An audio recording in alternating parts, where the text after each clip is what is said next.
रूपरेखा बूढ़ी दादी को इडली दे ही रही थी कि तभी वहाँ उसके चाचा और चाची आ जाते हैं। ए रूपरेखा, तूने पिछले 2 महीने की कमाई हमारे हाथ में नहीं थमाई है। तुम दोनों बहनों को हमने हमारे घर पर रुकने इसीलिए दिया ताकि तुम दोनों हमें कमाई करके पैसे दे सको, वरना तुम दोनों को हम कब का घर से निकाल चुके होते। चाची, वो पिछले महीने सुमी की स्कूल फीस भरनी पड़ी, इसीलिए मैं आपको पैसे नहीं दे पाई, लेकिन इस महीने में आपको जरूर पूरे पैसे दे दूंगी। देखो लड़की, ये रोज रोज के नए बहाने नहीं चलेंगे। हमें पैसे आज के आज चाहिए। तुम कहीं से भी ला कर दो, वरना तुम अपनी चाची का गुस्सा जानती हो, वो तुम दोनों को यहाँ से निकाल देंगी और मैं कुछ नहीं कर पाऊंगा।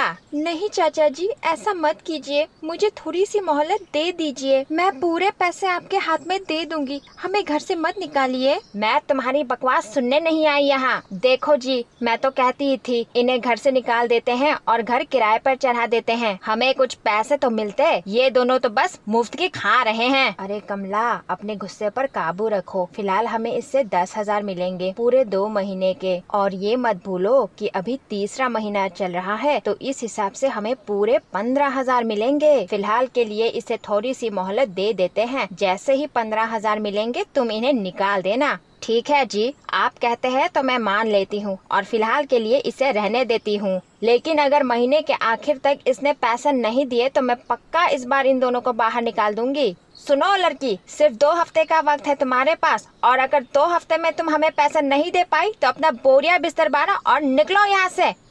चाचा और चाची रूपरेखा को धमका के वहाँ से चले गए।